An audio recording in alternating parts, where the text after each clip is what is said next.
नमस्कार, exam happy by Jharkhand channel में आपका स्वागत है। तो दोस्तों जुड़ चुका हूं मैं यहां पर आप सभी के लिए आकलन परीक्षा की तैयारी को लेकर के। तो आज की इस वीडियो में हम आपको बताने वाले हैं आकलन परीक्षा जो छत्तीसगढ़ में 2014 में जो आकलन परीक्षा हुई थी शिक्षक की परीक्षा, उसमें हिंदी के आए हुए 15 प्रश्नों को लेकर के हम आए हुए हैं। तो इसमें आप हिंदी के महत्वपूर्ण प्रश्नों को देख लेंगे और आप देखने के बाद जरूर कमेंट कीजिएगा कि आपने कितना मार्क्स इसमें लाया है। तो हम आपको बताते चलें कि देखिए, आपको परीक्षा से पहले विभिन्न राज्यों में आए हुए आकलन परीक्षा का हल प्रश्न पत्र एक बार अवश्य देख लेना चाहिए, जिससे परीक्षा का लेवल पता चलता है और उसके बाद आपको यह अंदर से अनुभव होता है कि हम भी ऐसा कर सकते हैं। तो उस प्रश्न पत्र से पहले हम आपको बता दें, यदि आप झारखंड में 101% आकलन परीक्षा में सफलता प्राप्त करना चाहते हैं तो हमारी यूट्यूब टीम की तरफ से अभी सारे कोर्सेज जो है 501 रुपये वाले 351 रुपये में मिल रहे हैं और यह सिर्फ 50 लोगों के लिए ही ऑफर है। तो हमारा मोबाइल नंबर आप देख रहे हैं 9631054226 पर संपर्क कर सकते हैं। ठीक है, इसमें जिसमें आपको टेस्ट सीरीज मिलेगा और उसके साथ आपको 1 घंटा बात करने के लिए समय दिया जाएगा। जो भी प्रश्न में आपको प्रॉब्लम हो उसमें आप बात कर सकते हैं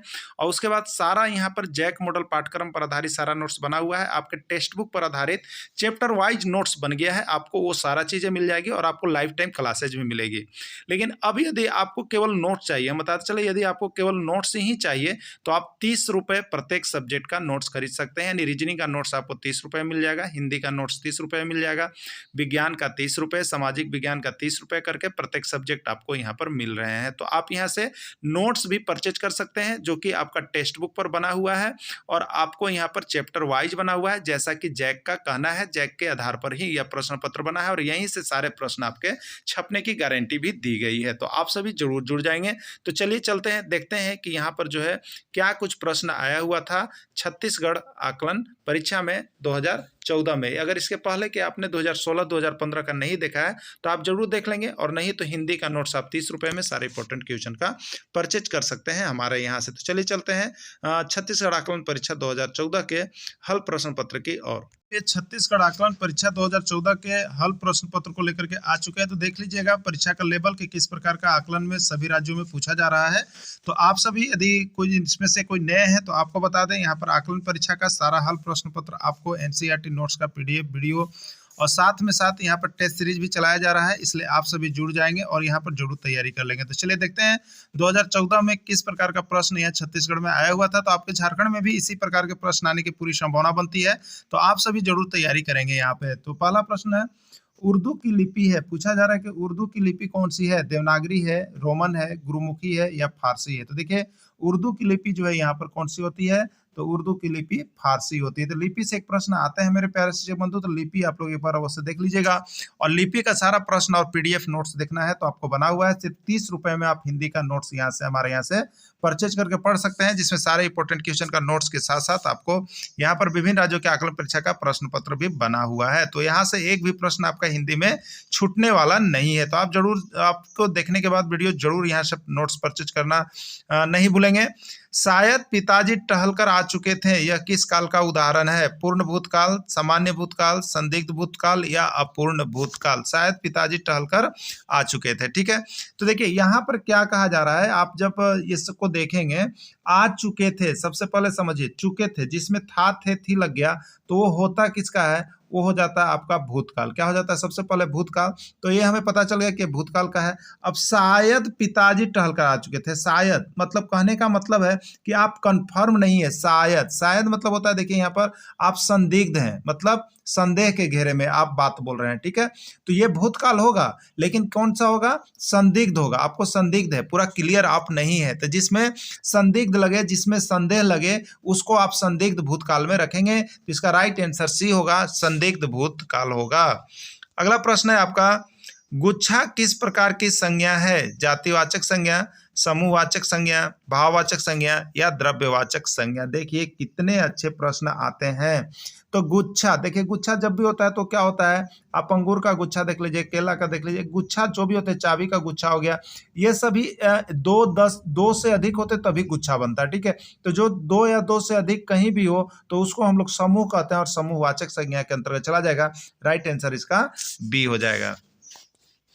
अगला प्रश्न है, क्या रमन पढ़ रहा है, यह किस प्रकार का वाक्य है। देखिए ये किस प्रकार का वाक्य है, विधानवाचक वाक्य, नकारात्मक वाक्य, प्रश्नवाचक वाक्य या आदेश सूचक वाक्य। तो देखिए यहाँ पर जो है क्या, कब, कौन, कैसे, ये सभी लगा हुआ रहे तो ये सभी प्रश्नवाचक चिन्ह होता है, प्रश्नवाचक शब्द होते हैं। तो जिस वाक्य में प्रश्नवाचक शब्द लग गया या प्रश्नवाचक चिन्ह लग गया तो उसको हम लोग प्रश्नवाचक वाक्य कहते हैं। तो क्या रमन पढ़ रहा है, इसमें क्या प्रश्नवाचक शब्द भी है और प्रश्नवाचक चिन्ह भी है, इसलिए प्रश्नवाचक वाक्य के अंतर्गत चल जाएगा। तो देख रहे हैं आप सभी ना किस प्रकार के प्रश्न पूछ रहे हैं, और इस प्रकार का नोट्स आपका ऑलरेडी यहाँ पर बना हुआ है, जो कि जैक के एग्जाम में तो आपको कमाल और धमाल मचाने वाला है। तो सिर्फ 30 रुपए में हिंदी का नोट्स आप यहाँ से परचेज करके पढ़ लीजिएगा। 18 में 18 आपको कोई आने से रोक नहीं सकता है, ठीक है। तो अभी के अभी जुड़ जाइएगा और मोबाइल नंबर दिया गया है, आप उस पर जरूर यहाँ से नोट्स परचेज करना नहीं भूलेंगे। कमल किस प्रकार का शब्द है, रूढ़ शब्द, यौगिक शब्द, योगरूढ़ शब्द या कोई नहीं, ठीक है। तो कमल देखिए एक साधारण शब्द है, तो जो शब्द साधारणतः होते हैं उसको हम लोग रूढ़ शब्द कहते हैं। क्या कहते हैं उसको, रूढ़ शब्द कहते हैं। और जो शब्द दो से अधिक से मिलकर बना होता है, दो शब्दों से, तो उसको हम लोग यौगिक कहते हैं, और जिसका विशेष अर्थ निकलता है उसको योगरूढ़ कहते हैं। तो ये रूढ़ शब्द के अंतर्गत चला जाएगा, ठीक है। किसके अंतर्गत जाएगा, रूढ़ शब्द के अंतर्गत जाएगा।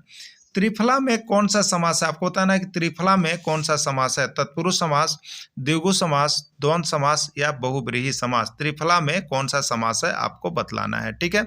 तो देखिए त्रिफला का मतलब क्या होता है, आपको बता देते हैं त्रिफला का मतलब क्या होता है। तो त्रिफला मतलब यहाँ पर हो गया, देखिए इसको जब हम विग्रह करेंगे तो तीन क्या हो गया, तीन फलों का समाहार। तीन को फल आपस में जब मिलता है तो उसको हम लोग त्रिफला कहते हैं, ठीक है। तो तीन फल, तीन क्या है, संख्यावाचक है, ठीक है, संख्यावाचक है। तो जितना भी संख्यावाचक होता है उसको हम लोग द्विगु के अंतर्गत डालते हैं। किसके अंतर्गत डालते हैं, द्विगु के अंतर्गत डालते हैं, ठीक है। तो चलिए ये आपका द्विगु में चला जाएगा। अगला है जो देखने में प्रिय लगता हो उससे क्या कहते हैं, जो देखने में प्रिय लगता हो उससे क्या कहते हैं, प्रिय पात्र, इनमें से कोई नहीं, समदर्शी या प्रियदर्शी। तो जो देखने में प्रिय लगता है उसको हम लोग प्रियदर्शी कहते हैं। हम आपको बता देते हैं प्यारे शिक्षक बंधु, यहाँ पर जितना आप जो प्रश्न देख रहे हैं इससे अच्छा जो प्रश्न आपको है झारखंड में इससे भी हल्के आएंगे, और आपको जो है यहाँ पर नोट्स जो बनाया गया है इसी तरह का बनाया गया है, जिसमें सभी सीरीज को शामिल कर दिया गया है। आप सभी अभी के अभी देखने पर जरूर जुड़िएगा। आसान न मानने वालों को क्या कहते हैं, विश्वासघाती, इनमें से कोई नहीं, कृतज्ञ या कृतघ्न, ठीक है। देखिए एक आदमी होता है जो किए गए उपकार को मानता है या किए गए एहसान को मानता है, तो उसको हम लोग देखिए कहते हैं कृतज्ञ। क्या कहते हैं, कृतज्ञ। और एक आदमी होता है जो किए गए उपकार को नहीं मानता है, भुला जाता है, उसको हम लोग देखते हैं कहते हैं कृतघ्न। क्या कहते हैं, कृतघ्न, ठीक है। तो जो किए गए एहसान को न मानता है उसको कृतघ्न, और जो किए गए एहसान को मानता है उसको कृतज्ञ। तो न मानने वालों को पूछा गया है तो राइट आंसर हो जाएगा कृतघ्न, ठीक है। क्या हो जाएगा, कृतघ्न। अगला है यहाँ पे देखिए चिरायु शब्द में प्रयुक्त उपसर्ग है। चिरायु शब्द में प्रयुक्त उपसर्ग है, चिरायु में कौन सा उपसर्ग होगा आपको पता करना है, ठीक है। आवा हो गया, ज्ञान हो गया, ची हो गया, चीर हो गया, ठीक है। तो चिरायु में प्रयुक्त उपसर्ग देखिए हो जाएगा चीर और जोड़। देखिए उपसर्ग बताने के लिए आपको हमने इसके पहले वीडियो में बताया था, आप संधि विच्छेद कर लीजिए।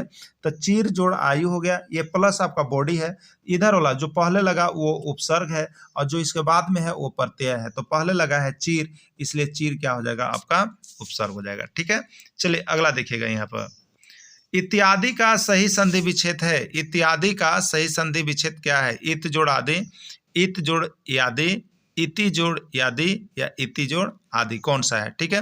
तो इत्यादि का सही संधि विच्छेद जो होता है देखिए वो आपका हो जाएगा इति और जोड़ हो जाएगा आदि, ठीक है। ये हो जाता है इत्यादि, और ये प्रश्न बार बार पूछा जा रहा है, आपके यहाँ भी पूछने की संभावना बहुत ज़्यादा है। तो आप सभी देख लेंगे, हिंदी का नोट्स ले लेंगे, और हम तो आपको बता दे रहे हैं देखिए टेस्ट सीरीज में आप जरूर जुड़ेगा मेरे प्यारे से। मतलब आप जो भी हैं 100 रुपये का जो यहाँ 1000 इंपॉर्टेंट क्वेश्चन का टेस्ट सीरीज चल रहा है ना, उसमें जुड़ना तो एकदम नहीं भुलाइएगा। और बाकी तो ऐसे 351 रुपये में आपको लाइफ टाइम क्लास के साथ टेस्ट सीरीज भी मिल रहा है, तो आप उसमें जुड़िएगा तो और भी आपको फायदेमंद होगा, जिसमें आपको 1 घंटा जो है बात करने का सुविधा दिया जा रहा है, ठीक है। बात करने का भी सुविधा हम आपको दे रहे हैं, आप फोन से बात कर सकते हैं। वर्णमाला कहते हैं शब्द समूह को, शब्द गणना को या वर्णों के व्यवस्थित समूह को, ठीक है। तो वर्णमाला किसे कहते हैं, तो वर्णों के व्यवस्थित समूह को हम लोग कहते हैं वर्णमाला, ठीक है, वर्णमाला।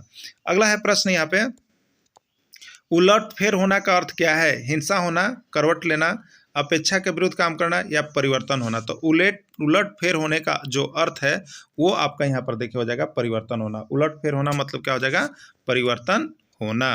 अगला प्रश्न हो जाएगा आपका, अनुराग का विलोम शब्द है। बहुत अच्छा प्रश्न है, बहुत बार आता है। अनुराग का विलोम शब्द है समृद्धि, अरागा, विराग या वैराग्य, ठीक है।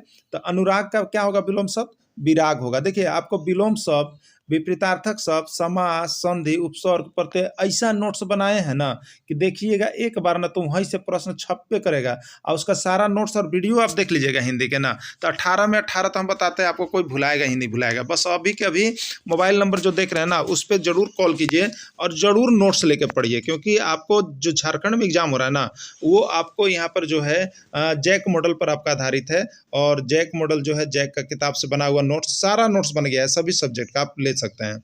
सरस्वती का पर्यायवाची शब्द नहीं है कमला, वाणी, शारदा या वीणा पानी। सरस्वती का पर्यायवाची शब्द इसमें कौन नहीं है आपको बताना है, ठीक है। देखिए वीणा पानी तो हम लोग सरस्वती को ही कहते हैं, शारदा भी यहाँ पर सरस्वती को ही कहते हैं, वाणी भी सरस्वती को ही कहते हैं, लेकिन एक कमला ऐसा शब्द है जो सरस्वती के लिए प्रयोग नहीं किया गया है, ठीक है। तो पर्यायवाची शब्द नहीं है, कौन नहीं है, तो यही कमला नहीं है, यही इसका राइट आंसर हो जाएगा। अगला है यहाँ पे भागीरथ का पर्यायवाची शब्द है, इसमें कौन पर्यायवाची शब्द है, भागीरथ के समान कौन सा है, गंगा, सरिता, यमुना या निर्जर।